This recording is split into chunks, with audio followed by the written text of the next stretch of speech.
Okay. Good evening, जय श्री कृष्णा, राधे राधे, राम राम सभी को। आज ये जरा कमेंट सेक्शन में कौन कौन आपके पास आज क्लास में है।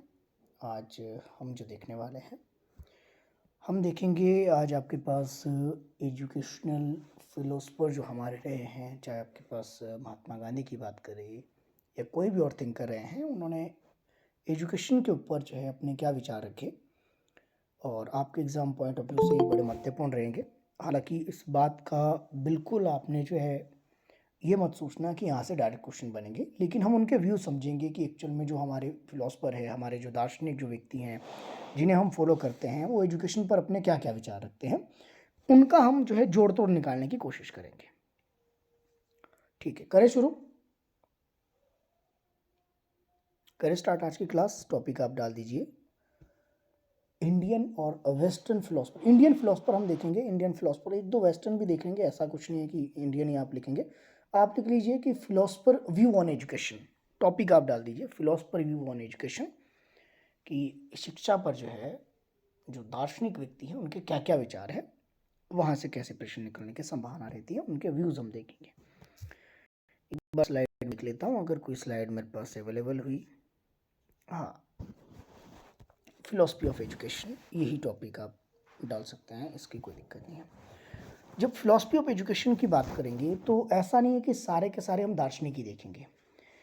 एक आपके पास भारतीय राजनीतिक विचार के अंदर ही एक टॉपिक कवर किया जाता है, धर्मशास्त्र। धर्मशास्त्र का उल्लेख अगर हम देखें तो धर्मशास्त्र का उल्लेख हमें जो है कहाँ से देखने को मिलता है। धर्मशास्त्र का अगर हम अर्थ समझने का प्रयास करें तो यानी कि संपूर्ण जो ज्ञान है जो कि मनुष्य के कल्याण के लिए जो है ब्रह्म ने मनु को दिया था। मनु की हम बात करें, मनु को सभी को पता है कि मनु क्या है आपके पास।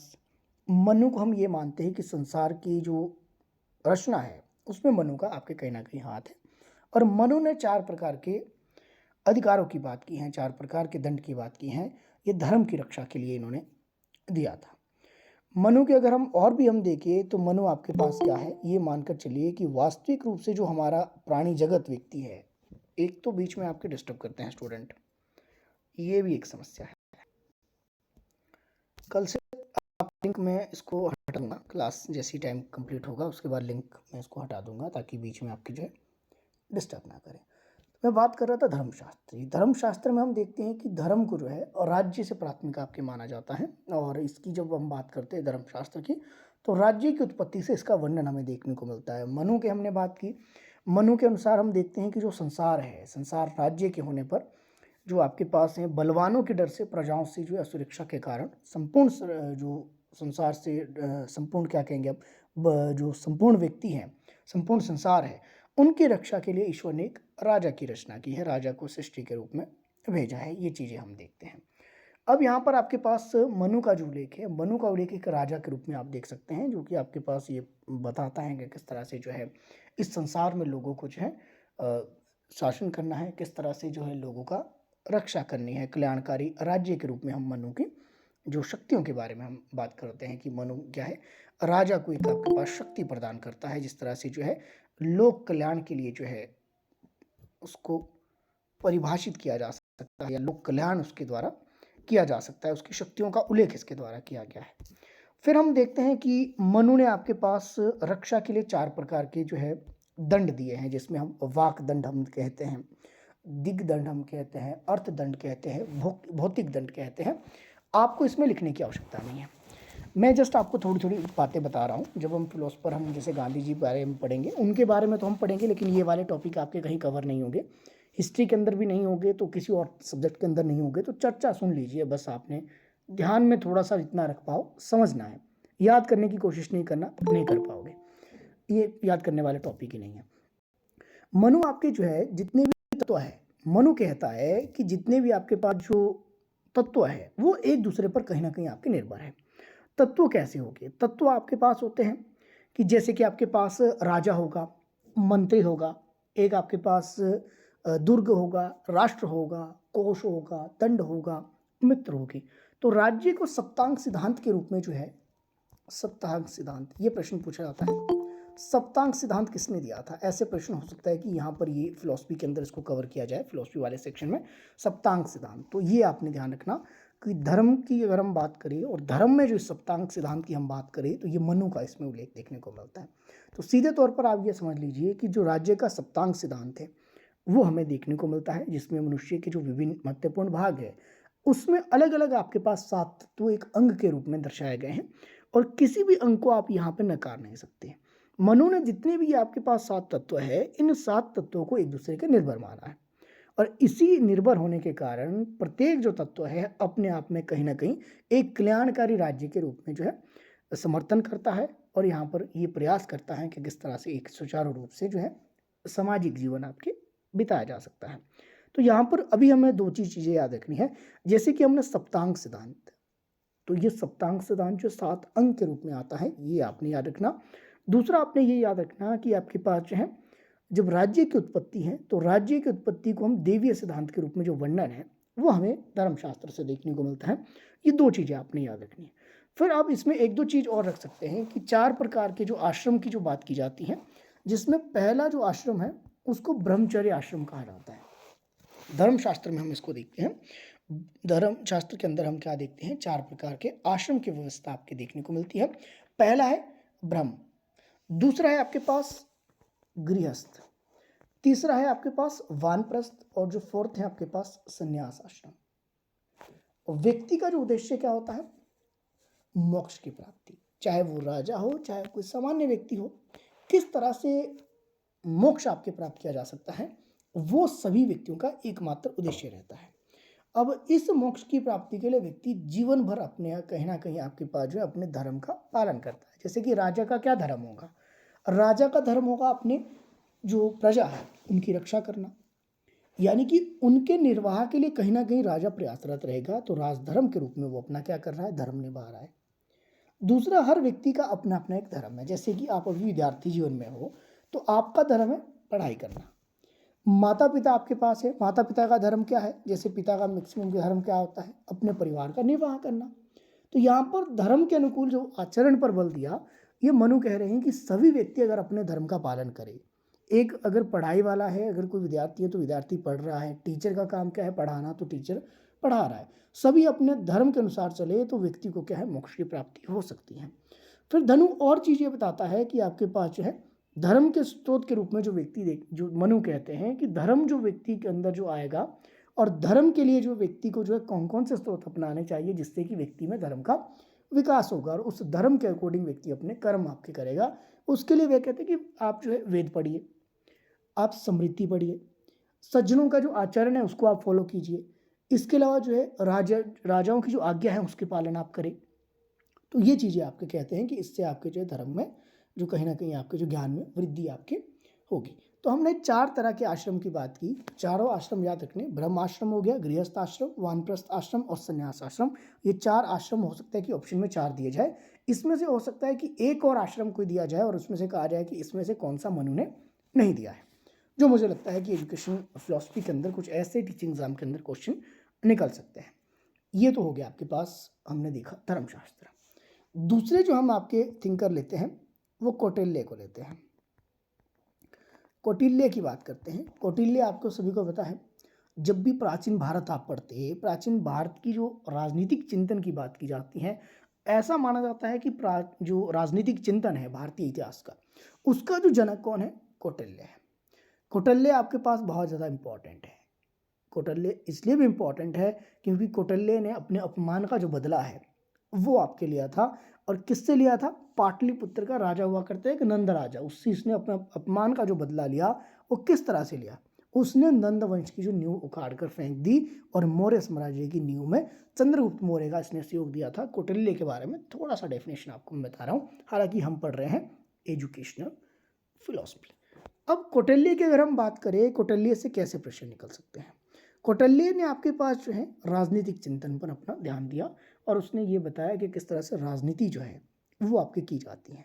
ज्ञान के रूप में जब भी बात आती है कि ज्ञान के रूप में कौटिल्य ने हमें क्या दिया है, कौटिल्य कहते हैं कि ज्ञान की जो है 4 रूप हैं। कौटिल्य के अनुसार ज्ञान के 4 रूप हैं। पहले उसने कहा आन्वीक्षिक, आन्वीक्षिक लिख लीजिए, आन्वीक्षिक की कहा किसने, कौटिल्य ने। पहले ज्ञान की 4 परंपराएं किसने बताई है, कौटिल्य ने। प्रश्न पूछा जा सकता है कि कौटिल्य ने ज्ञान की कितनी परंपराओं की बात की है? 4 परंपराओं की बात की है। पहला है आन्वीक्षिकी। इसमें उसने कहा कि दर्शन और योग, इसकी चर्चा उसके द्वारा की गई आन्वीक्षिकी में। नोट डाउन करते रहना, रिपीट नहीं होगा ये वाला। दूसरी उसने बात की है त्रयी। ये त्रयी क्या है? त्रयी का मतलब है जो 4 आश्रम है जिसके अंतर्गत सामाजिक व्यवस्था की जो बात की जाती है, ये त्रयी के रूप में जाने जाते हैं। 4 आश्रम की बात की है त्रयी के रूप में। पहला त्रयी में 4 आश्रम है, दूसरा 4 पुरुषार्थ हैं और 4 आपके पास वर्णाश्रम है। त्रयी आपके पास क्या है? अगर आपसे पूछा जाए कौटिल्य की ज्ञान परिपथ में त्रयी का जो क्या व्याख्या है, त्रयी का जो क्या अर्थ है, इसका अर्थ है 4 वर्णाश्रम, 4 पुरुषार्थ है और 4 आश्रम है। ये है त्रयी। इन त्रयी को आपके पास जो है किसने आपके जो है ज्ञान की परंपरा के अनुसार इसको माना है? ये कौटिल्य द्वारा इसको माना गया है। लिख लिया होगा योग आपने, क्या लिखा? 4 वर्णाश्रम, 4 पुरुषार्थ और 4 आश्रम। ये बड़ा ज़्यादा इंपॉर्टेंट है। मीनाक्षी दीक्षित मैम, आपको क्लास में एंटर नहीं किया जाएगा नेक्स्ट टाइम, स्ट्रिक्टली कोई आपको एनरोल नहीं किया जाएगा, क्योंकि आप जो है हर एक जो है वीक में 2-4 बार आप लेट हो ही रहे हो। थर्ड आप पॉइंट लिखेंगे इसमें, वार्ता। आना हो क्लास में तो टाइम पे आए प्लीज़। सबसे पहली तो पंक्चुअलिटी यही है कि क्लास में आपके समय पे आना है। अगर आप इस चीज़ के पाबंद नहीं है तो फिर आप ज़िंदगी में जो मर्जी कर लो। तीसरा लिख लीजिए, वार्ता। ज्ञान की जो तीसरी परंपरा बताई है उसको वार्ता कहा गया है। इस परंपरा के अंदर हम कृषि भी देखते हैं, पशुपालन भी देखते हैं। जितने भी आपके पास आर्थिक गतिविधियों के जितने भी साधन हैं वो इस वार्ता में आपके आएंगे। तो 4 परंपरा में हमने आन्वीक्षी देखा, त्रयी के अंदर हमने 4 वर्णाश्रम, 4 पुरुषार्थ और 4 आश्रम की बात की। वार्ता के अंदर हमने कृषि और पशुपालन जैसे जितने भी आर्थिक गतिविधियों के जो है उस पर हमने बात की। और अंतिम जो आपके पास फोर्थ क्या है, ये है दंड नीति। बड़ा इंपॉर्टेंट है ये दंड नीति। इसके अंतर्गत क्या है? इसके अंतर शासन कला की बात की गई है कि किस तरह से विदेश नीति आपके पास, जैसे भारत की विदेश नीति है वो दंड नीति के आधार पर आपकी बनाई जाती है। अंतर्राष्ट्रीय जो संबंध है, इंटरनेशनल रिलेशन कैसे आपके बनते हैं, ये कूटनीति क्या चीज़ है, गुप्तचर क्या होते हैं, किस तरह से जो आपके पास है पुलिस जो है एक रक्षाकृत के रूप में जो है आपके पास दंड नीति के अंतर्गत उसको प्रावधान किए जाते हैं कि किसी ने जो है किसी तरह का रूल तोड़ा तो उसको किस तरह से कितनी आपकी जो है उसको पनिश किया जाए। ये सारी चीज़ें ये कौटिल्य के अंदर आता है। तो सारी चीज़ें हमने कौटिल्य वाली अभी देखी।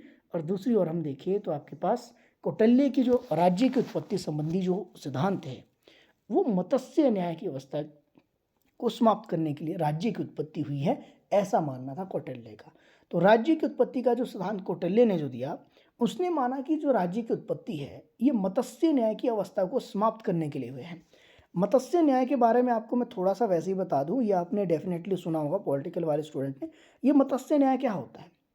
जब भी आप जो है बड़े तालाब में मछलियों को देखते हैं, मत्स्य न्याय में आप देखते हैं कि जो बड़ी मछली वो छोटी मछली को खा जाती है।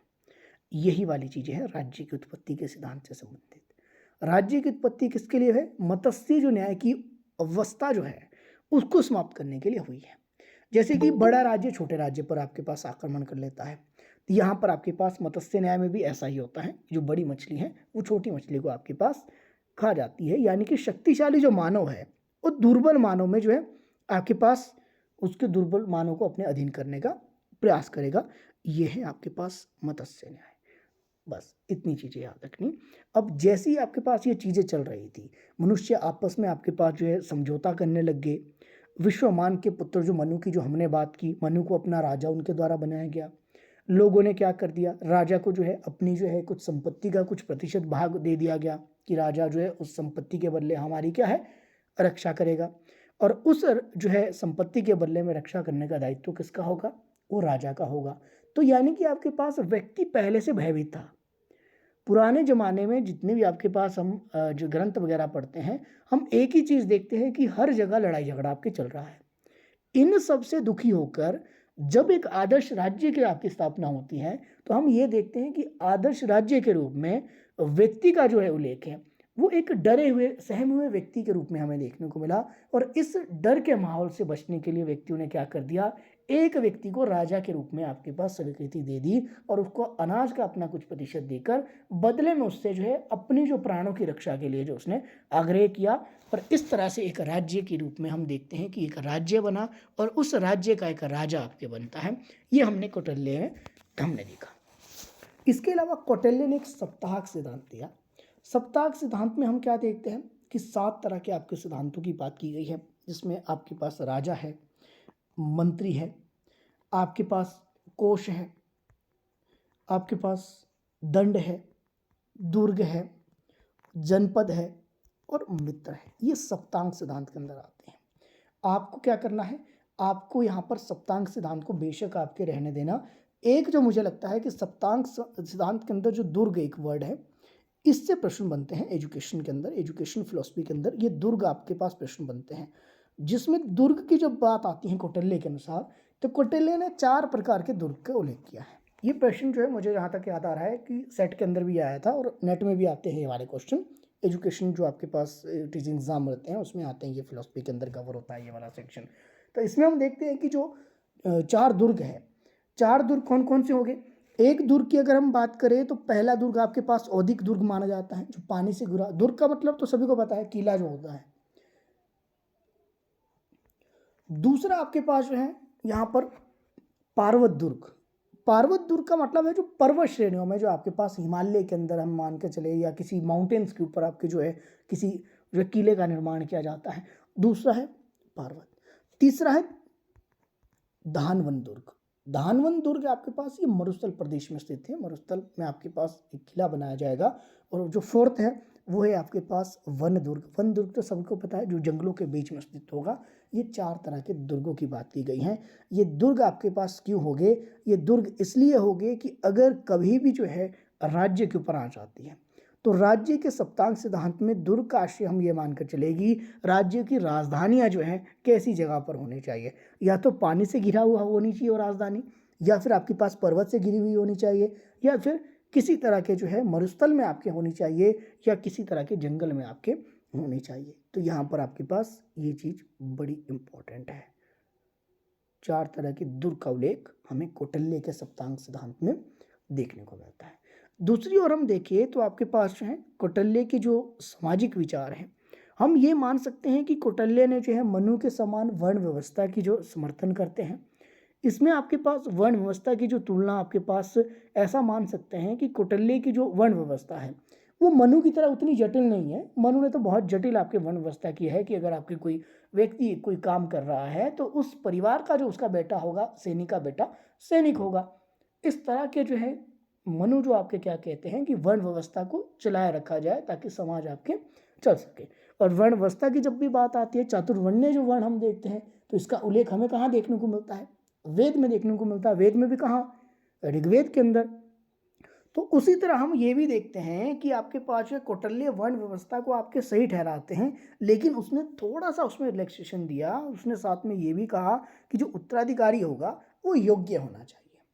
अगर मान लीजिए एक आपके पास व्यक्ति हैं और उस व्यक्ति के 4 पुत्र हैं, तो 4 में से जो योग्य होगा उस व्यक्ति को उस तरह के व्यवसाय में आने दिया जाए, जबकि बाकी हो सकते हो किसी और तरह के आपके पास व्यवसाय में जाना चाहते हैं तो उनको जाने दिया जाए। उसमें वर्ण व्यवस्था को आधार न बनाया जाए।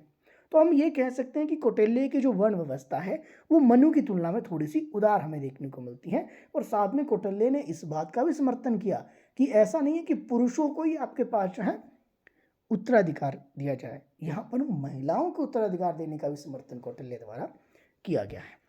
तो ये चीज़ें हम कहाँ पर देखते हैं, ये हम कौटिल्य में देखते हैं। ये हम अभी जो है फिलोसफर की हम बात नहीं कर रहे हैं, कुछ चीज़ें हम ऐसी देख रहे हैं कि जो आपके पास यहाँ से प्रश्न बन सकते हैं। विद्या की अगर हम बात करें, 4 विद्याओं की हम बात करें, 4 विद्याओं का उल्लेख आपके पास देखने को मिलता है। कौन कौन सी हैं, आन्वीक्षी, त्रयी, वार्ता और दंड, ये हमने अभी उल्लेख कर दिया।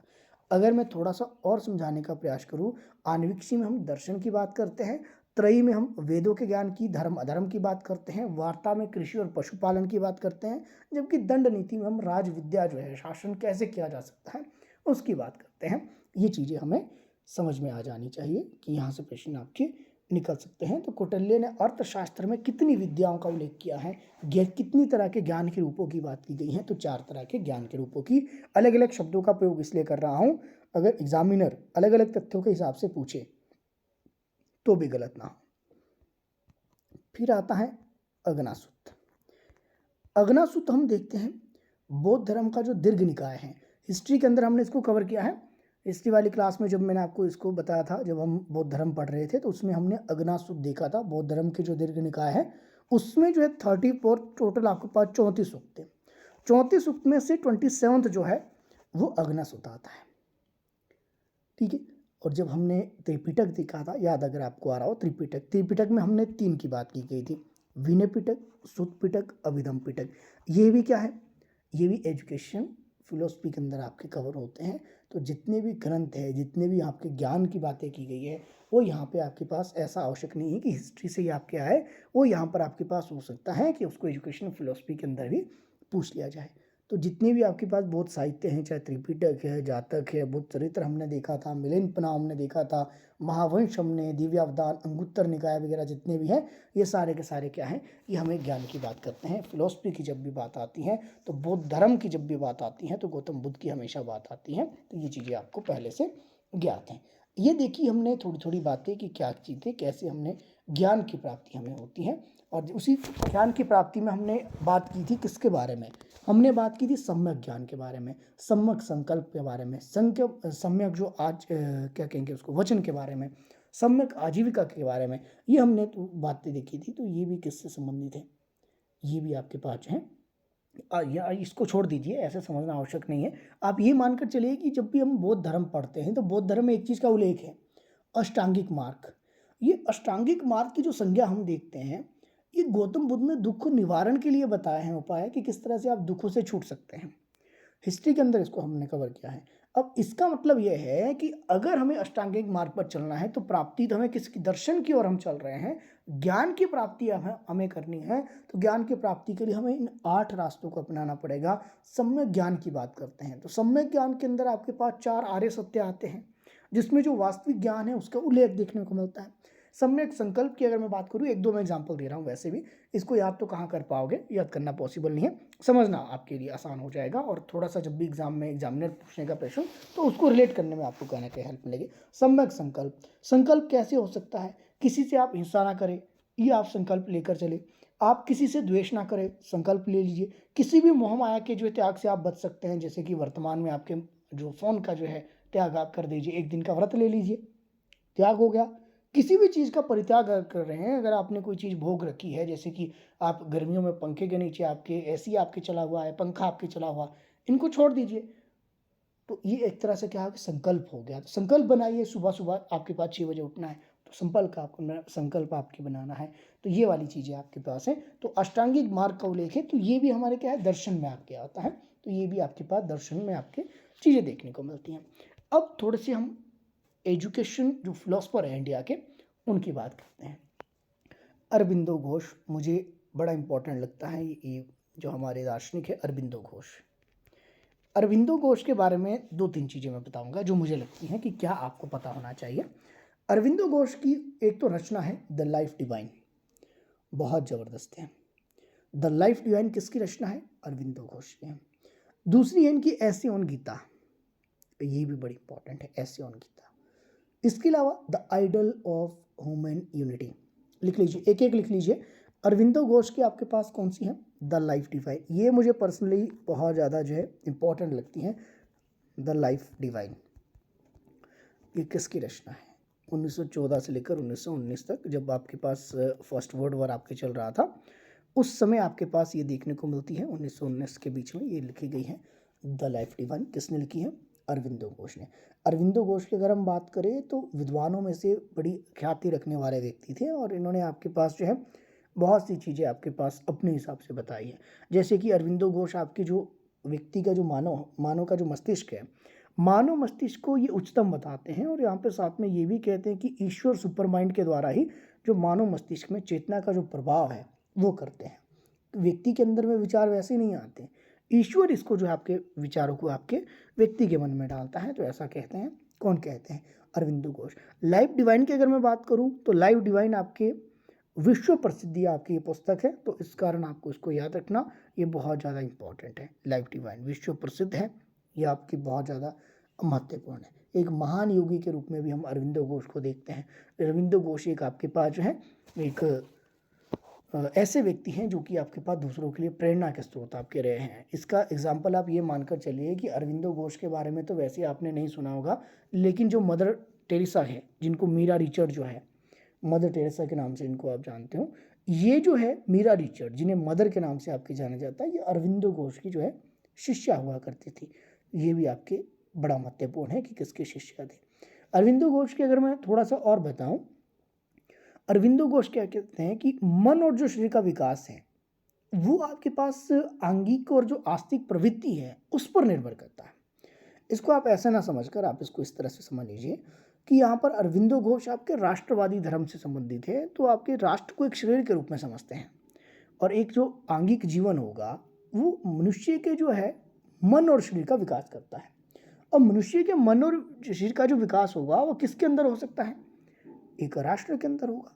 तो राष्ट्र धर्म से संबंधित इसके द्वारा काम किया गया है। सांस्कृतिक राष्ट्रवाद की बात करते हैं, और सांस्कृतिक राष्ट्रवाद में हम देखते हैं कि भारत स्वयं एक राष्ट्र रहा है और राज्य का निर्माण यहाँ पर हालांकि नहीं हो सका, ऐसा आपके पास अरविंदो घोष कहते हैं। अरविंदो घोष के जो है शिक्षा से संबंधित अगर हम बात करें तो इन्होंने दार्शनिक रूप में जो है अपने विचार रखे हैं, और जिसमें इन्होंने जो आपके पास नरमपंथियों तक की आलोचना तक कर दी थी। गर्मपंथियों के ये सहयोग में थे, नरमपंथियों की आलोचना करते हैं और कहते हैं कि नियंत्रण नहीं तो सहयोग नहीं। अगर नरमपंथी व्यक्तियों का अंग्रेजों पर नियंत्रण ही नहीं है तो हम सहयोग करने के लिए तैयार ही नहीं है।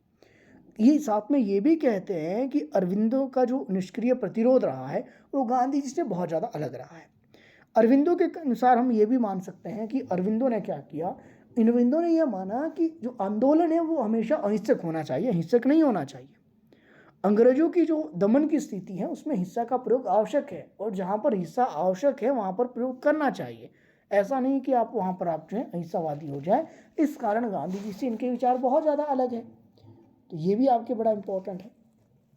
ठीक है, और इसके अलावा अगर हम देखें तो आपके पास जो है महात्मा गांधी आते हैं। महात्मा गांधी की बात करते हैं। महात्मा गांधी क्या कहते हैं? महात्मा गांधी ने शिक्षा संबंधी अपने क्या विचार रखे, महात्मा गांधी के बारे में बताने की आवश्यकता तो वैसे नहीं है। मोटी मोटी बात यह है कि इनका जन्म आपके पास 1869 में हमें देखने को मिला। 2 अक्टूबर आपके पास उस दिन दिनांक रहा, और इस समय गुजरात की पोरबंदर नामक स्थान पर इनका जन्म होता है। गांधी जी की अगर हम बात करें तो गांधी जी ने औरंगजेब के खिलाफ आवाज़ उठाई थी, और उस आवाज़ उठाने के जो उद्देश्य से इन्होंने एक जो है नेटाल इंडियन कांग्रेस की स्थापना की थी। नेटाल इंडियन कांग्रेस की स्थापना। हम पढ़ रहे हैं फिलोसफी में हम इनका थोड़ा सा राजनीतिक जीवन भी हम देखेंगे, क्योंकि फिलोसफर भी व्यक्ति रहे हैं, दार्शनिक व्यक्ति रहे हैं, उनके जो प्रभाव में व्यक्ति रहे हैं उनसे हम बातचीत कर रहे हैं, उनके बारे में थोड़ी सी चर्चा हम कर रहे हैं। गांधी जी के बारे में बाकी विषयों को छोड़ देता हूँ कि कब वो आपके अफ्रीका गए, कब वो वापस आए, किससे आपके प्रभावित रहे, क्या क्या चीज़ें आपकी रही है, ये सब छोड़ देते हैं। हम क्या करते हैं, हम सीधे जो है बात करते हैं कि गांधी जी जो है शिक्षा के ऊपर क्या विचार रखते हैं।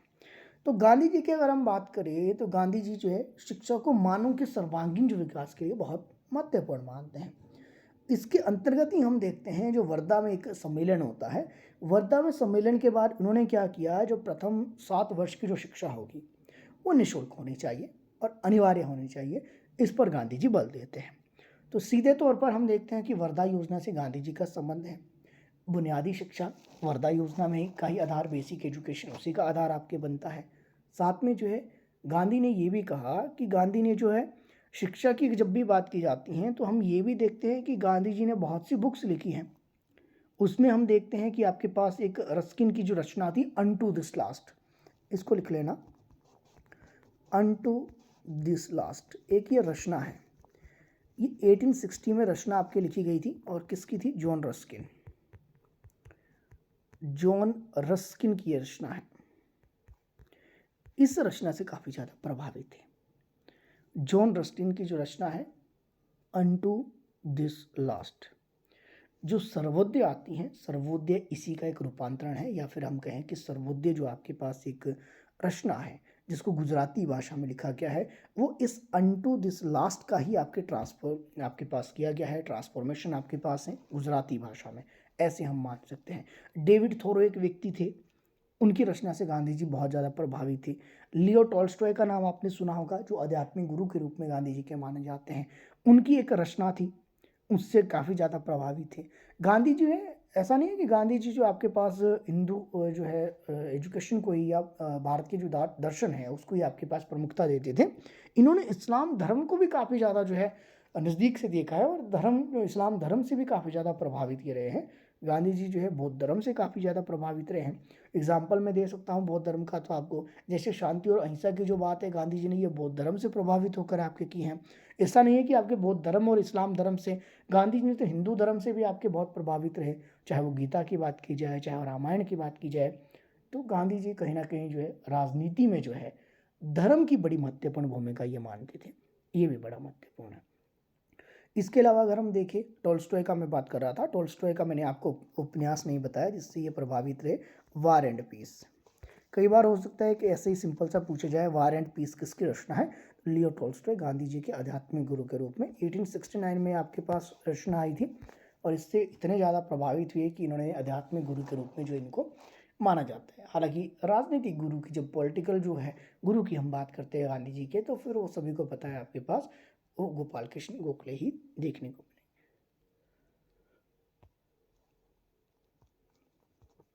मिले। ब्रेड लेवर,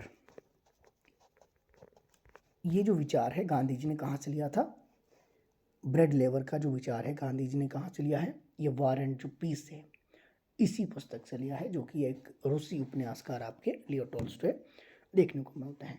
लियो टॉल्स्टॉय से इतने प्रभावित हुए कि उन्होंने टॉल्स्टॉय फॉर्म तक की स्थापना की थी, ये तो आपको वैसे भी पता होगा। बाकी गांधी जी की अगर हम बात देखिए, तो गांधी जी आपके पास मातृभाषा में अधिक ध्यान देने की बात करते थे, सहजता से शिक्षा ग्रहण करने की बात करते थे। इसके अलावा अगर हम देखिए तो गांधी जी एक आदर्शवादी विचारधारा के व्यक्ति हमें देखने को मिलते हैं, जितना हम गांधी जी के बारे में समझते हैं। गांधी जी ने प्रेम और सत्य को आपके पास एक सही रास्ते के रूप में आपके मानने की बात की है। गांधी जी ये भी कहते हैं कि जो अगर हमें किसी साधन के माध्यम से अगर हम किसी उद्देश्य की प्राप्ति करते हैं, तो उस साधन का जो प्रयोग है वो हमेशा कैसा होना चाहिए? सही होना चाहिए। यानी कि अपवित्र साधन के द्वारा पवित्र साध्य की प्राप्ति नहीं की जा सकती। अगर आप टीचर बनना चाहते हैं, तो टीचर आप जो है ईमानदारी से बने, उसके लिए जो साधन प्रयोग करेंगे वो साधन भी कैसे होने चाहिए? पवित्र होने चाहिए। बिल्कुल आपके पास उसमें ट्रांसपेरेंसी होनी चाहिए। ऐसा नहीं है कि आप जो है चीटिंग कर कर या किसी को जो है किसी को पैसे वगैरह देकर आप जो है अपनी जो है जॉब आपके प्राप्त कर ले, तो ऐसा आपके नहीं करना चाहिए। तो गांधी जी मानते हैं अपवित्र साधन जो है कभी पवित्र साध्य की प्राप्ति आपके नहीं करवा सकते हैं। अगर वो करवाते भी है तो वाकई वो अनुचित है। बाकी गांधी जी के दर्शन के बारे में, गांधी जी की शिक्षा के बारे में हम यही कह सकते हैं कि गांधी जी आपके पास है एक आदर्शवादी रहे हैं। उनकी जो विचारधारा है वो एक समाज सुधारक के रूप में हमें देखने को मिलती है। उनकी जो शिक्षा संबंधी जो महत्वपूर्ण योगदान है वो हमें देखने को मिलता है, चाहे आपके वर्धा सम्मेलन की बात की जाए, चाहे बुनियादी शिक्षा की बात की जाए, चाहे हम बात करें उनके जो है स्वस्थ समाज के निर्माण की हम बात करें, चाहे उनके द्वारा जो शिक्षा की हम जो शिक्षा दर्शन को मूर्त बनाने की बात करते हैं, वो इन्हीं की आपके देखने को मिलती है। शिक्षा के प्रति जो उनका योगदान रहा है वो अद्वितीय रहा है। अद्वितीय हम इसलिए कहेंगे क्योंकि आपके पास गांधी जी है। गांधी जी आपके पास आचरण प्रयोजनवादी विचारधारा को बहुत ज़्यादा जो है प्रमुखता प्रदान करते हैं कि किस तरह से एक व्यक्ति का जो है निर्माण हो, ना कि आपके पास किसी एक जो है फैक्ट्री के रूप में जो है व्यक्तियों को निकाला जाए किसी भी एजुकेशन इंस्टीट्यूशन से। ये चीज़ें हमें देखने को मिलती हैं। उनकी विचारधारा में सत्य अहिंसा है, साथ में उनके नियमों की जो है राजनीतिक जीवन से संबंधित नैतिकता हमें देखने को मिलती है। साध्य और साधन की पवित्रता पर उनके द्वारा ध्यान दिया जाता है। इसके अलावा गांधी जी ने एक आर्थिक पक्ष पर भी ध्यान दिया है, जिसमें हम देखते हैं गांधी जी का ट्रस्टीशिप का सिद्धांत आता है। ट्रस्टीशिप ये समझना आवश्यक है। ये ट्रस्टीशिप वैसे तो आपके पास आना नहीं चाहिए ये फिलॉसफी में, लेकिन फिलॉसफी के अंदर इसको पूछा जाता है, एजुकेशन फिलॉसफी में इसको भाग रखा जाता है। इसमें हम देखते हैं कि जो ट्रस्टीशिप क्या होता है। ट्रस्टीशिप को सिंपल भाषा में आपको एक्सप्लेन करूं, गांधी जी का ट्रस्टीशिप का सिद्धांत सीधे तौर पर इकोनॉमिकल है। जैसे गांधी जी अरस्तु के इस सिद्धांत के बड़े ज़्यादा समर्थक माने जाते हैं। उनका ये मानना था, जैसे कि अरस्तु मानते थे कि कोई भी व्यक्ति है, वो व्यक्ति उस संपत्ति का मालिक नहीं है, बल्कि वो क्या है, वो सार्वजनिक उपयोग के लिए वस्तु है, सिर्फ उस वस्तु का उपभोग कर सकता है और आने वाली पीढ़ी के लिए उसको छोड़ना पड़ेगा। अब ये बात भी सच्ची है, कितने व्यक्ति आपके पास इस दुनिया से अपनी जो है आयु पूर्ण करके चले जाते हैं, कितने व्यक्ति अपने साथ क्या लेकर जाते हैं, जगह जमीन यहीं रह जाती हैं, आपके पैसे धन दौलत यहीं रह जाती हैं। तो हम व्यक्ति कभी भी किसी संपत्ति का स्वयं को मालिक नहीं समझे, बल्कि हम इसको क्या है, ट्रस्टी समझे। ट्रस्टी का मतलब ये है कि हम इसके रखवाले हैं, अभी हम इसके रखवाले हैं और ये आगे आने वाले जो हमारे उत्तराधिकारी होंगे उनको हमें इसको हस्तांतरित करना है, उसको समर्पित करना है। तो सीधे तौर पर हम ये मानकर चल सकते हैं कि जितने भी भारत के पूंजीपति हैं वो व्यक्ति क्या है, किसी भी तरह से पूंजी को एकत्र ना करे, बल्कि उसको समाज कल्याण के लिए लगा दे।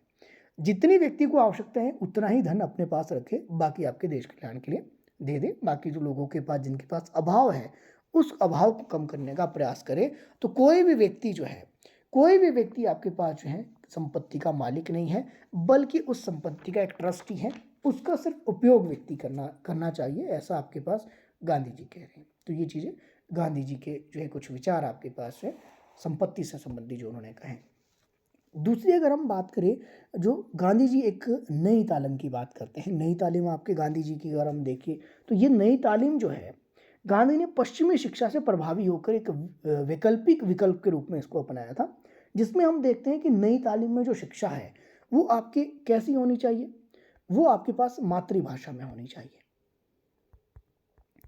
मातृभाषा तो पता है आपके पास, लोकल लैंग्वेज में शिक्षा दी जानी चाहिए। नई तालीम के अंदर गांधी जी कहते हैं शिक्षा में चरित्र का विकास होना चाहिए, व्यक्ति की सादगी झलकनी चाहिए, शारीरिक शिक्षा पर बल दिया जाना चाहिए, शिक्षा में कुटीर उद्योगों की जो है संख्या बढ़ानी चाहिए, गाँवों का विकास किया जाना चाहिए, शिक्षा में गाँव के जो है गाँव के अंदर जो शिक्षा प्रदान की जानी चाहिए, गाँवों को आपके पास अधिक जो है अधिक अवसर सुनिश्चित करवाए जाने चाहिए ताकि वो अपना विकास कर सके। और शिक्षा के लिए जो है धन जो है आम लोगों से एकत्रित किया जाना चाहिए, जिसके अंतर्गत हम देखते हैं कि प्राथमिक शिक्षा के साथ साथ जो है प्रौढ़ जो शिक्षा है उसको भी आपके महत्वपूर्ण बल मिलता है। और इसके द्वारा हम देखते हैं कि एक जो है पढ़े लिखे समाज का निर्माण होता है। ये गांधी जी के शब्द हैं, गांधी जी की ये बातें हैं। ये चीज़ें होगी गांधी के बारे में। गांधी जी के बारे में हमने क्या देखा, आदर्शवादी हैं, तो आदर्शवादी समाज की बात करेंगे। सर्वोदय की हमने बात की और रूपांतरण हमें जो है गुजराती भाषा में हमें देखने को मिलता है। इसके अलावा हमने बात की ट्रस्टीशिप का सिद्धांत इनके द्वारा दिया गया। इसके अलावा हमने बुनियादी शिक्षा की बात की, नई तालीम की हमने बात की। ये सारी चीज़ें किसकी हैं, ये गांधी जी की हैं। अगर हम इसमें और भी चीज़ें एक्सप्लेन करने की कोशिश करें तो हम बहुत सी चीज़ें हम निकाल सकते हैं। चाहे गांधी जी की जो है आत्मकथा की बात की जाए, the story of my experiment with it, तो माई एक्सपेरिमेंट विद ट्रूथ, ये गांधी जी की आत्मकथा है, गुजराती भाषा में लिखी गई थी, तो ये भी बड़ी इंपॉर्टेंट है। हालांकि गांधी जी ने हरिजन भी लिखी है, यंग पत्रिका भी लिखी है, ये भी गांधी जी की आपके पास देखने को मिलती है। इसमें गांधी जी की जब भी बायोग्राफी पूछी जाती है तो यही पूछी जाती है, माई एक्सपेरिमेंट विद ट्रूथ। ये 1929 की है। अगर आप इसको एडिशनल इन्फॉर्मेशन के तौर पर लिखना चाहें तो लिख सकते हैं 1929, ये गांधी जी कह रहे हैं। फिर एक व्यक्ति और हम थोड़ा सा इंडियन फिलोसफर से एक व्यक्ति बाहर की ओर चलते हैं, जैसे जैसे मुझे आ रहा है जॉन डेवी के बारे में। जॉन डेवी आपके पास बड़े महत्वपूर्ण है, हिंदी में लिख लेता हूँ, जॉन डेवी। इनसे तकरीबन हर बार प्रश्न बन जाता है। अब प्रश्न हर बार कहाँ से आता है ऐसा आइडिया तो लगाना आवश्यक नहीं है, या ऐसा तो लगाना आपके पास पॉसिबल नहीं है, लेकिन हम इतना आइडिया लगा सकते हैं कि इनका जो है दार्शनिक दृष्टिकोण कैसा था शिक्षा के बारे में, ये शिक्षा से संबंधित ये क्या चाहते थे, ये क्या इनको लगता था। जब भी जॉन डेवी के जितने भी प्रश्न हम देखते हैं एग्जाम में जो पूछे जाते हैं, चाहे वो HP टेट के अंदर हो, चाहे UP हो, MP हो, चाहे DSSB की हम बात करें या रीट की हम बात करें। किसी का माइक ऑन है, चेक कर लीजिए अपना माइक, हो गया माइक ऑफ, ठीक है। क्या मैं बात कर रहा था, जॉन डेवी का जब भी हम देखते हैं किसी और स्टेट के अंदर भी जब एग्जाम में प्रश्न पूछे जाते हैं तो इनसे हमें एक बात समझ में आती है कि इनको जो है व्यवहारिकतावादी कहा जाता है। व्यवहारिकतावादी आप समझ सकते हैं, इस वर्ड को आप समझ पाएंगे, व्यवहारिकतावादी। तो दार्शनिक दृष्टिकोण की स्थापना का जो श्रेय है ये जॉन डेवी को है। ये एक व्यवहारिकतावादी हैं, जो व्यवहार में देखा, बिहेवियर में जो देखा उसको उतारने का प्रयास कर रहे हैं शिक्षा के अंदर। जैसे ये क्या कह रहे हैं कि शिक्षा और सीखने के प्रति जो अंतर्राष्ट्रीय स्तर होगा, वो हमें इस बात का जो है एहसास करवाएगा कि कोई जो व्यक्ति प्रभावशाली अगर है, तो वो किस हद तक प्रभावशाली है और समय के साथ वो किस हद तक आपके पास अपने को प्रभावशाली दिखा सकता है। हम ये कहेंगे कि व्यवहारवादी का मतलब सीधे तौर पर जो है, चाहे व्यवहारवादी वो विचारशील व्यक्ति के रूप में हो, चाहे वो व्यवहारवादी आलोचनात्मक चिंतनशील के रूप में देखने को मिले, चाहे सामाजिक रूप में जो है व्यक्तियों की जो संलग्नता है, या संलग्नता का मतलब आप ये मानकर चलिए कि व्यक्ति का जो व्यवहार है, किसके साथ कैसा व्यवहार है, चाहे उसकी बात की जाए, चाहे बात की जाए जो है हमारा जो पाठ्यक्रम है, उस पाठ्यक्रम में रटने और रटाने की जो प्रवृत्ति है, या फिर हम रटने और सीखने के जो दृष्टिकोण है, उस दृष्टिकोण को अस्वीकार करने की बात की जाए। जैसे शिक्षण पद्धति की जब भी बात आती है तो जॉन डेवी के विचार पूछे जाते हैं। तो जॉन डेवी आपके कहते हैं शिक्षण पद्धति के बारे में कि रटने जो सीखने की जो प्रक्रिया है, वो आपके पाठ्यक्रम में नहीं होनी चाहिए, जबकि आजकल ये पाठ्यक्रम में है। दूसरी अगर मैं छोटी छोटी बातें आपको बताऊं, हम पढ़ते हैं छात्र केंद्रित, बाल केंद्रित अध्ययन की बात की जाती है। हर जगह हम देखते हैं कि बाल केंद्रित शिक्षा होनी चाहिए, जबकि आपके जो है जॉन डेवी कहते हैं कि बाल केंद्रित आपकी होनी नहीं चाहिए, पाठ्यक्रम केंद्रित आपके नहीं होनी चाहिए। ये आपके बात करते हैं कि बच्चों में जो है किस तरह की अज्ञानताएं हैं, उनकी जो रुचियां हैं, उनकी आवेग है, उन आवेगों की अगर हम बात करें तो उन आवेगों का बिना किसी आलोचना के अनुकरण हम करते हैं, ये हमें नहीं करना चाहिए। हमें क्या चाहिए? हमें प्रगतिशील शिक्षा चाहिए। तो सीधे तौर पर अगर इस प्रगतिशील की मैं बात करूं, आप इसको एज ए आपके पास क्लू याद रख सकते हैं कि जॉन डेवी आपके प्रगतिशील की बात करते हैं, व्यवहारिकता की बात करते हैं, प्रगतिशील रहने की हमेशा बात करते हैं। और प्रगतिशील का मतलब आपके पास क्या है कि हमेशा कुछ ना कुछ आपके सीखते रहना। शिक्षा के प्रति जो हमारा हस्तक्षेप है, उसका वर्णन करने के लिए गलत तरीके का इस्तेमाल नहीं किया जाना चाहिए। जबकि जॉन डेवी क्या कहते हैं? जॉन डेवी द्वारा आपके पास ये कहा गया है कि व्यक्तियों को कुछ ना कुछ निरंतर सीखते रहना चाहिए। एक विद्यार्थी के रूप में उसका जो जीवन कैसा होना चाहिए, प्रगतिशील होना चाहिए, उसको आपके पास समय की जो है आवश्यकताओं के अनुसार परिवर्तन होते रहने चाहिए। ऐसा नहीं है कि आप उसको छात्र केंद्रित बना दें, छात्र को बहुत ज़्यादा आसान चीज़ें बना दें, छात्रों के अनुसार आपके पाठ्यक्रम का जो है निर्धारण करें, इस बात को अस्वीकार करते हैं। तो इसी कारण हम सीधे तौर पर ये समझ पा रहे हैं कि जो जॉन डेवी हैं वो कैसे हैं, वो व्यवहारिकतावादी हैं, व्यवहार के अनुसार आपके चलने की बात करते हैं, समय के अनुसार आपकी जो है प्रवृत्तियों में बदलने की बात करते हैं। इसके अलावा जॉन डेवी ये भी कहते हैं जो आपके पास है, जो पारंपरिक जो विषय वस्तु हैं वो ज़्यादा महत्वपूर्ण आपकी मानी जाती है।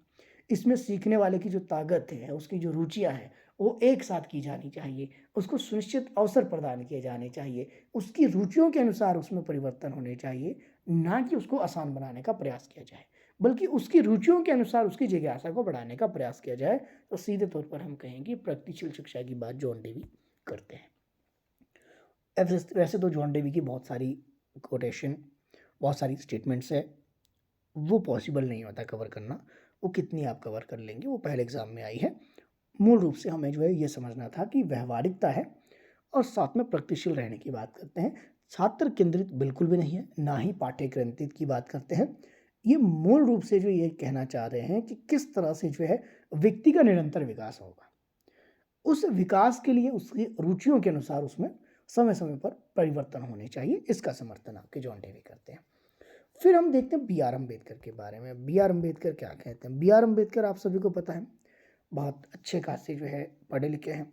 ऐसी कोई डिग्री नहीं होगी जो कि बी आर अम्बेडकर के पास नहीं होगी। तो हर तरह से जो है सक्षम है, ज्ञान से भी सक्षम है, और साथ में उस ज्ञान को जो है एक रूपता देने में भी सक्षम है B R Ambedkar. B R Ambedkar शिक्षा के बारे में जो कहते हैं, वो मानव कल्याण के रूप में महत्वपूर्ण साधन के रूप में मानते हैं। बी आर अम्बेडकर कहते हैं कि जो बुद्ध की शिक्षा है वो बड़ी महत्वपूर्ण है। तो बुद्ध की शिक्षाओं से बहुत ज़्यादा प्रभावित थे, और इसी से उन्होंने एक बार ये भी कहा था कि इस प्रकार का जो बौद्ध देशों की जो नव पीढ़ी को सलाह मैं देता हूँ कि वो बुद्ध की वास्तविक शिक्षाओं की ओर अधिक ध्यान दें। बुद्ध की वास्तविक शिक्षाएं कैसी थी? अष्टांगिक मार्ग की बात करते हैं। बी आर अम्बेडकर बहुत ज़्यादा प्रभावित रहे हैं बौद्ध धर्म से, ये भी बड़ा महत्वपूर्ण है। सीधे तौर पर अगर हम देखिए तो बी आर अम्बेडकर आपके क्या कह रहे हैं? मानव कल्याण की बात कर रहे हैं। शिक्षा को अवसर में सुनिश्चित अवसर देने की बात कर रहे हैं, उस अवसर को जो है लेने की बात कर रहे हैं। कौन कर रहे हैं? ये कर रहे हैं आपके पास बी आर अम्बेडकर। साथ में आपने बी आर अम्बेडकर के बारे में एक और चीज़ आपने याद रखनी कि जो आपके पास सिलेबस है, जो पाठ्यक्रम होगा, वो कैसा होगा? पाठ्यक्रम जन जागृति को समर्पित होना चाहिए, जिसमें गणित आपके पास हो, जिसमें आपके विज्ञान हो, सामाजिक विज्ञान हो, आचरण हो, ये सारी चीज़ें आपके एक पाठ्यक्रम में होनी चाहिए। ऐसा ना हो कि किसी को अगर मैथ आपके नहीं पसंद है तो मैथ उसको दिया ही ना जाए, मैथ उसको पढ़ाया ना जाए, या किसी को साइंस नहीं है पसंद तो साइंस उसको ना पढ़ाया जाए।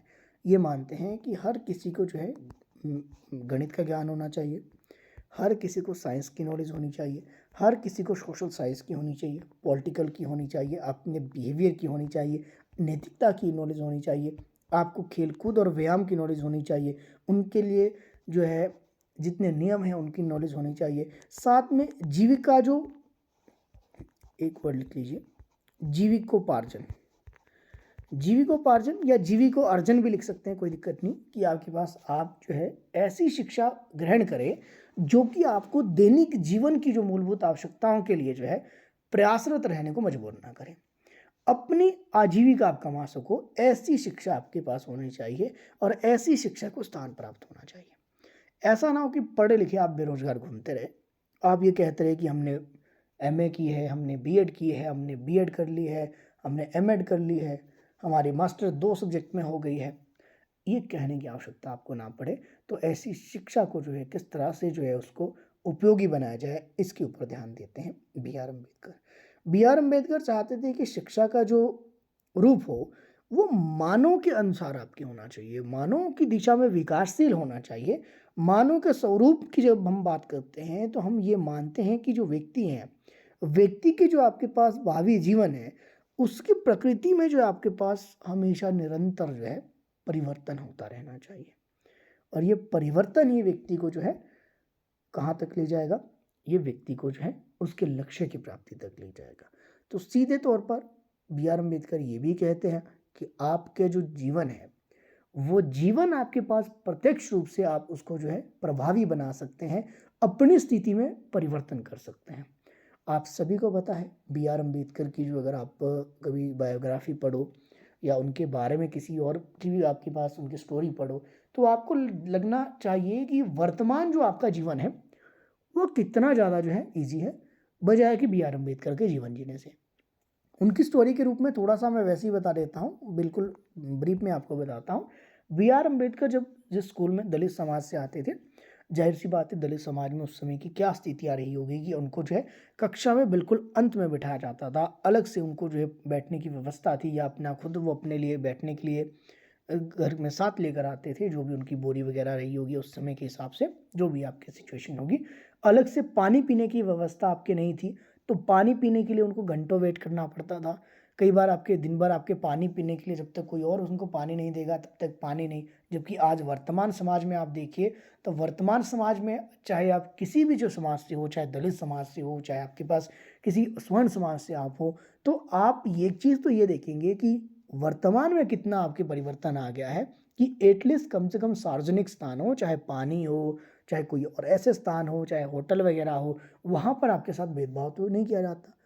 स्कूलों में आपके साथ किसी तरह का भेदभाव नहीं हुआ होगा, ये जाहिर सी बात है, या आपके पास किसी ने किया भी नहीं होगा, जाहिर सी बात है। तो उस समय की स्थिति और वर्तमान की स्थिति आपके पास क्या कहलाती हैं? बी आर अम्बेडकर जब लास्ट में हम देखते हैं कि जो गांधी जी के साथ मतभेद हुए थे, जो सेकेंड डाउनवर्ड कॉन्फ्रेंस में, वो इसी विषय के ऊपर हुए थे। बी आर अम्बेडकर ने अपने जीवन में इतना अपमानजनक तरीके से जो आपके पास खुद को महसूस किया है कि वो उसको स्वीकार करते थे कि किस तरह से एक दलित समाज में होने के बावजूद, इतनी चुनौतियों के बावजूद उन्होंने शिक्षा ग्रहण की, अपने को इस काबिल बनाया, और बाद में इन सब होने के बावजूद उन्होंने जो है, जो पूना समझौता हुआ था उसमें गांधी जी के द्वारा एक बात की गई थी कि दलितों के लिए जो है, पिछड़े वर्गों के लिए जो है आरक्षित सीटों की संख्या बढ़ा दी जाएगी और पृथक निर्वाचन को छोड़ दे। तो उन्होंने इतना बड़ा त्याग दे दिया था देश के लिए, इस बात के लिए जो है काफ़ी जो है सम्मान उनके लिए है। उनकी बायोग्राफी पढ़ना कितना चैलेंज रहा है, वर्तमान में तो ऐसी कोई चीज़ें आपके नहीं देखने को मिलती है। चलिए छोड़ दीजिए, ये हमने बी आर अम्बेडकर के बारे में 2-4 बातें की। दूसरी हम थिंकर हम पढ़ते हैं जयप्रकाश नारायण। जेपी नारायण। एक दो चीज़ें देखनी है हमने इनकी, ज़्यादा नहीं देखनी है। जयप्रकाश नारायण ने एक कॉन्सेप्ट दिया था संपूर्ण क्रांति का, टोटल रिवॉल्यूशन या संपूर्ण क्रांति। ये बड़ा इंपॉर्टेंट है संपूर्ण क्रांति का। संपूर्ण क्रांति जो आई थी, वैसे तो आप इसको बस सिंपल इतना ही संपूर्ण क्रांति पढ़ लीजिए, लेकिन आपको मैं इसके पीछे जो तथ्य हैं, क्या तथ्य हैं कि संपूर्ण क्रांति क्यों आई थी, क्या इसके रीज़न रहे और संपूर्ण क्रांति का जो काम था वो था क्या एक्चुअल में, इसके बारे में थोड़ी सी बात करता हूँ। जयप्रकाश नारायण सीधे तौर पर हम क्या कहते हैं, इनको लोकनायक कहते हैं। लोकनायक के रूप में जानते हो आप, ये भी एक तथ्य है। संपूर्ण क्रांति लेकर आते हैं, क्या कारण था? इंदिरा गांधी की सरकार, इंदिरा गांधी की जो सत्ता को उखाड़ फेंकने के लिए संपूर्ण क्रांति का इन्होंने आह्वान किया। संपूर्ण क्रांतियों में 7 तरह की क्रांतियां शामिल थी, इसीलिए इनकी बात कर रहा हूं। इसमें एक शैक्षिक क्रांति भी है, तो तब ये ज़्यादा इंपॉर्टेंट है। पहली राजनीतिक क्रांति, फिर हम देखते हैं आर्थिक क्रांति, सामाजिक क्रांति, सांस्कृतिक क्रांति की बात करते हैं, बौद्धिक क्रांति की बात करते हैं, शैक्षिक क्रांति की बात करते हैं और आध्यात्मिक क्रांति की बात करते हैं। हमारा जो ये शैक्षिक क्रांति है ये महत्वपूर्ण है। शैक्षिक क्रांति में सीधे तौर पर क्या है, शिक्षा को जो है बल मिला, शिक्षा पर बल मिला। सीधे तौर पर आपके पास शिक्षा से संबंधित जो है विचारक रहे हैं जयप्रकाश नारायण, और शिक्षा के कल्याण के लिए इन्होंने जो है अपने मत रखे हैं, जिसमें हम देखते हैं कि गांधी जी का जो है जो सर्वोदय की जो विचारधारा है वो भी आपके पास कहीं ना कहीं हम ये कह सकते हैं कि जयप्रकाश नारायण जो है मार्क्सवादी से धीरे धीरे गांधीवादी बनने शुरू हो गए, और गांधी जी की जो विचारधाराएं थी शिक्षा से संबंधित, चाहे हम उनकी बुनियादी शिक्षा की बात की जाए, चाहे हम किसी जो उनका नई तालीम की बात की जाए, वो यहीं से आपके जो है प्रेरित है। इसी जो है कड़ी में हम ये भी देखते हैं कि जयप्रकाश नारायण जो है जो सर्वोदय का जो गुजराती में हमने देखा कि गुजराती में सर्वोदय जो आई थी वो रूपांतरण के रूप में हमें देखने को मिली, उस पर वो कहीं ना कहीं विश्वास करने लग गए। उसके अंतर्गत प्रेम है, अहिंसा है, आपकी करुणा की बात की गई है।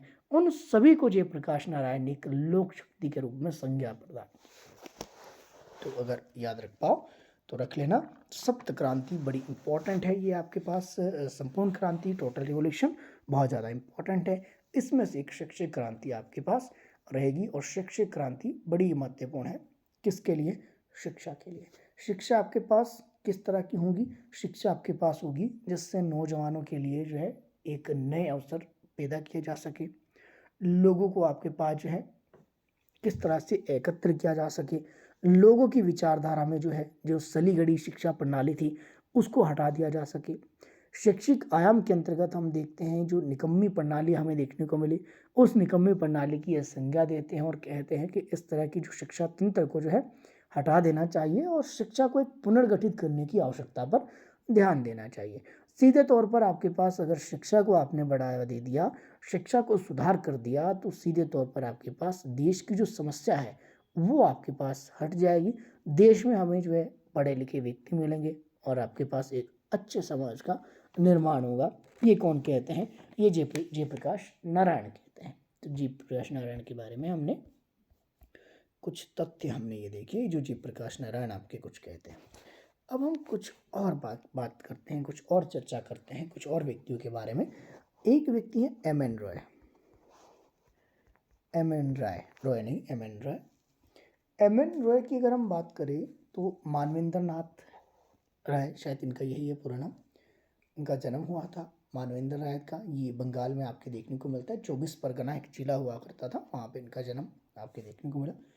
इनकी एक बड़ी महत्वपूर्ण आपकी जो रचना है अ मैनिफेस्टो, न्यू ह्यूमनिज्म अ मैनिफेस्टो, 1947 एम एन रॉय की है।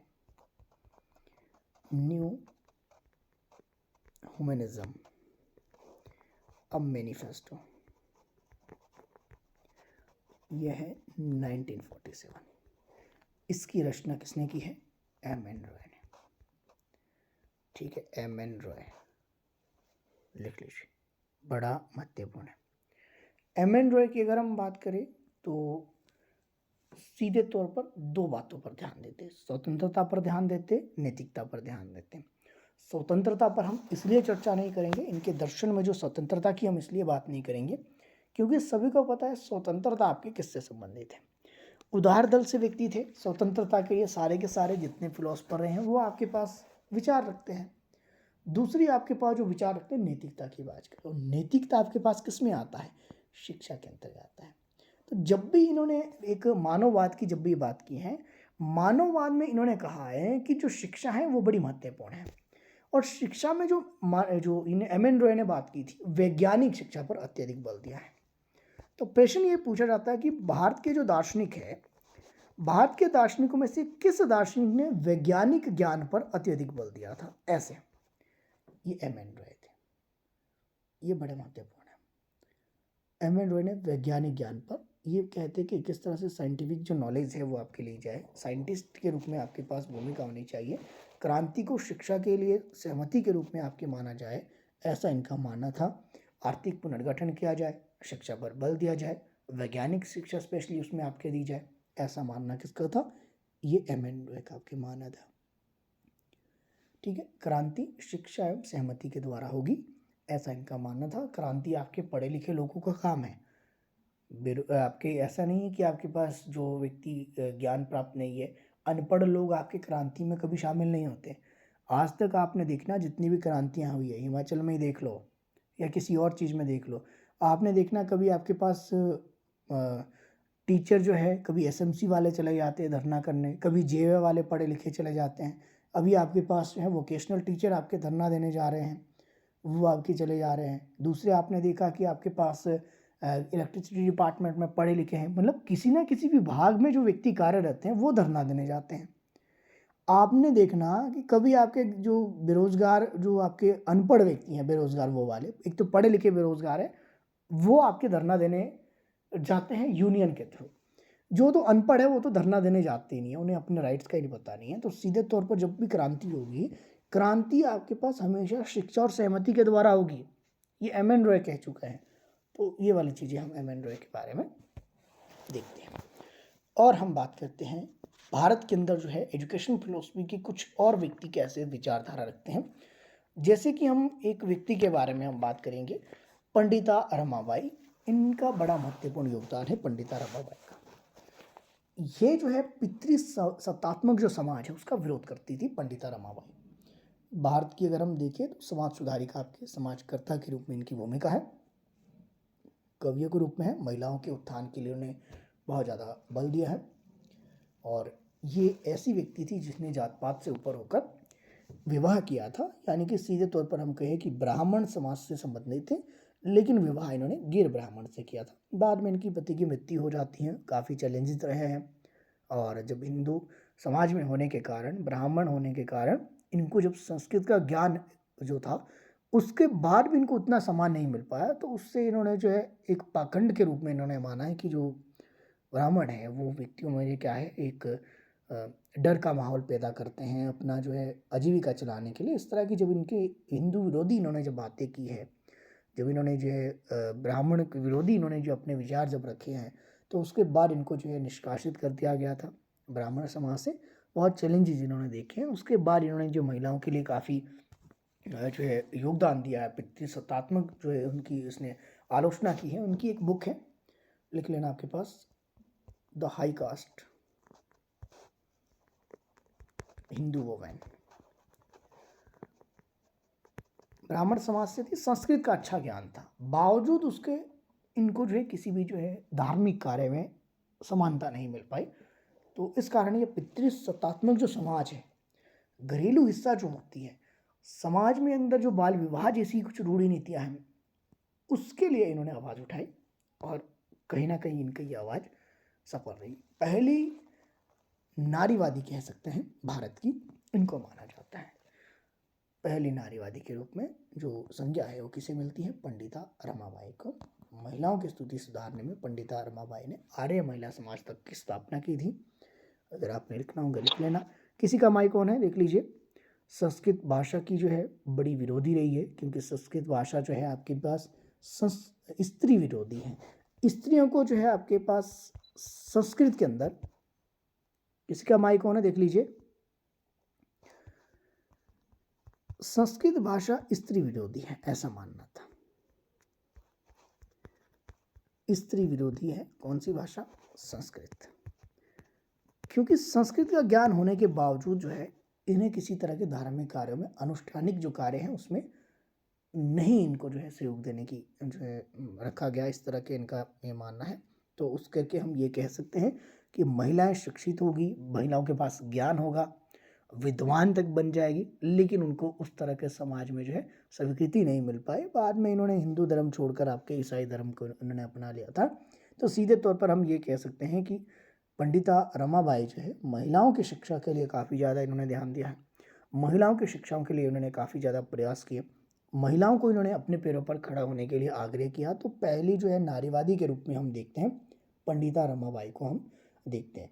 The high caste Hindu women 1887 की इनकी ये रचना है, 1887 की रचना है, ये बड़ी इंपॉर्टेंट है, इनको आपने याद रखना। इसको नारीवादी फेस्टो के रूप में भी आपके जाना जाता है, जिसमें हिंदू स्त्री के जो आलोचनात्मक जीवन के बारे में इन्होंने बात की है, मनुस्मृति में जो है स्त्रियों के जो जीवन के बारे में जो बातें कही गई है उसको इन्होंने कहा वो काफ़ी जो है कष्टप्रद बातें इनके द्वारा कही गई कि स्त्रियों को किसी तरह का सम्मान नहीं है।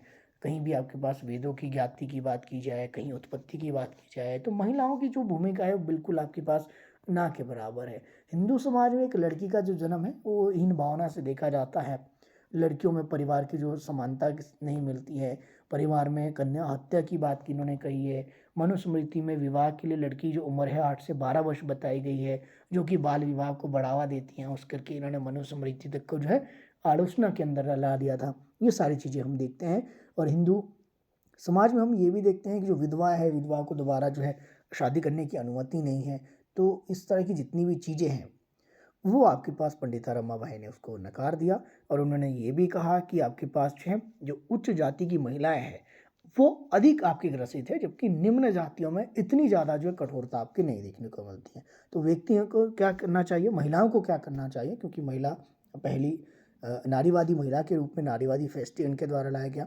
इनका ये मानना था कि महिलाओं को आत्मनिर्भर बनना चाहिए, शिक्षा प्राप्त करनी चाहिए, साथ में आपके पास कार्य कुशलता में इतनी ज़्यादा जो कुशल होनी चाहिए कि किसी भी तरह से जो है आपके पास जो है अपने जो है पति पर, अपने पिता पर एक महिला जो है आश्रित नहीं होनी चाहिए। तो ये पंडिता रमाबाई के बारे में कुछ बातें हमने देखी। अब हम बात करते हैं थोड़ी सी बाल गंगाधर तिलक, बाल गंगाधर तिलक के बारे में। बाल गंगाधर तिलक महाराष्ट्र में अगर हम देखिए तो कोंकण जिले में एक रत्नागिरी में इनका जन्म होता है। इसके अलावा हम देखिए तो आपके पास इनके द्वारा क्या क्या चीज़ें की गई, हमारी संस्कृति से संबंधित, हमारी शिक्षा से संबंधित इनके क्या विचार थे, इस पर चर्चा करते हैं। सबसे पहले सांस्कृतिक विचारधारा में हम देखें तो इनका जो मानना था हमारी जो संस्कृति है वो बहुत ज़्यादा रिच है, आत्म गौरव की भावना हमें इसके अंदर जागृत करनी चाहिए, और इस आत्म गौरव की जो भावना से है व्यक्तियों में एकता बनेगी, और एकता आपके पास हमारे देश हित के लिए अच्छी है। इसी एकता के अवसर को इन्होंने बदलने के लिए माफ़ कीजिएगा शिवाजी महोत्सव की शुरुआत की। दूसरा गणेश महोत्सव, तो शिवाजी और गणेश महोत्सव जो आपके शुरू किए थे ये किसने किए थे? बाल गंगाधर तिलक ने। बाल गंगाधर तिलक बड़े महत्वपूर्ण है। बाल गंगाधर तिलक की अगर हम बात करें तो लाल बाल पाल में भी इनका नाम आता है, जो कि हम क्या देखते हैं कि उग्र स्वभाव वाले व्यक्ति थे, यानी कि गर्म दल से इनका संबंध था। हालांकि हम ये भी मानते हैं कि इनका जो दृष्टिकोण था वो ब्रिटिश सरकार के विरोध में देखने को मिलता है, लेकिन ये देश हित के लिए उग्र आपके स्वभाव के व्यक्ति थे।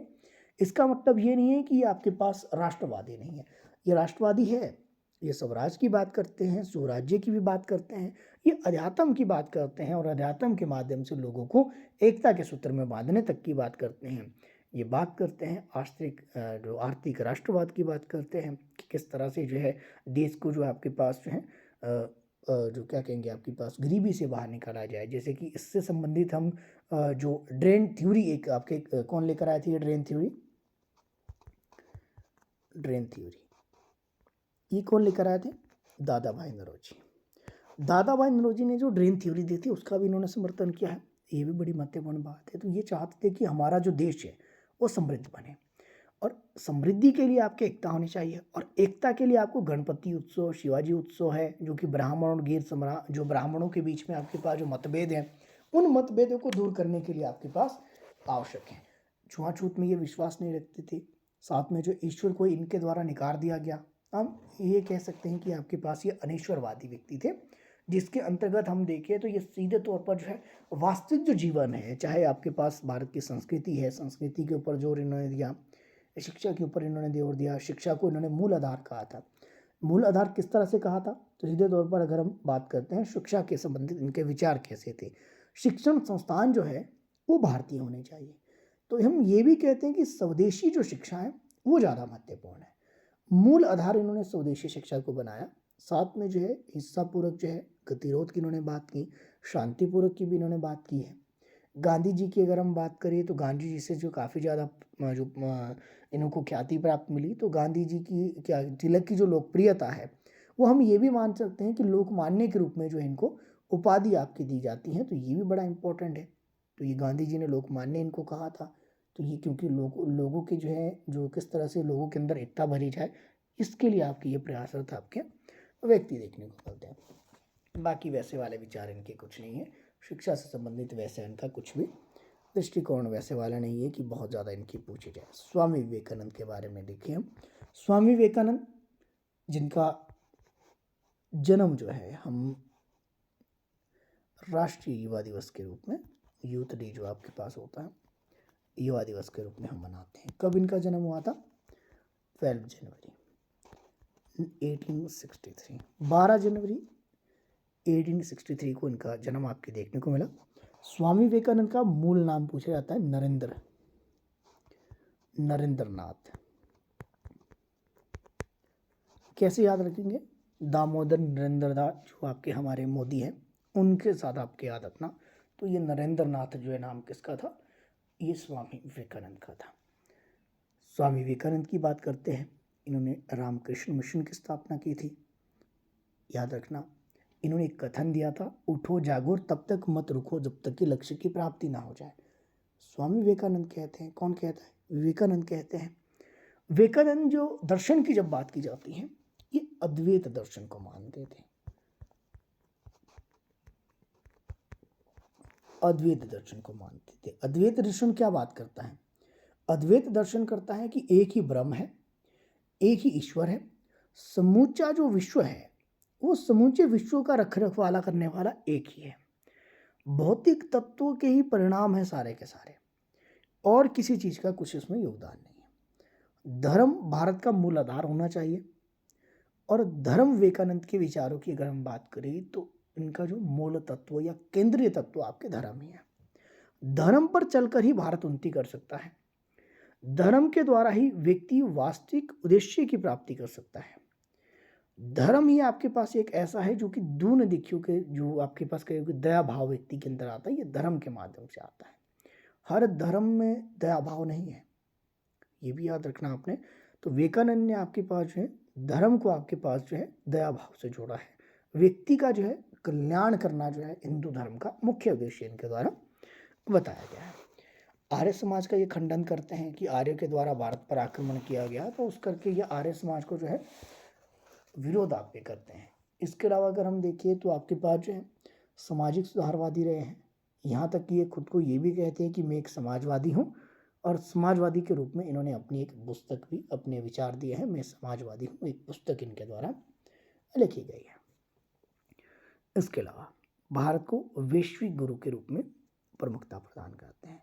वैश्विक गुरु क्यों, कि भारत जो है बौद्धिक समृद्धि बहुत ज़्यादा अव्वल था, आध्यात्मिक रूप से भारत बहुत ज़्यादा अव्वल था, विश्व गुरु के रूप में जो है यह आपके महत्ता प्रदान करते हैं भारत को।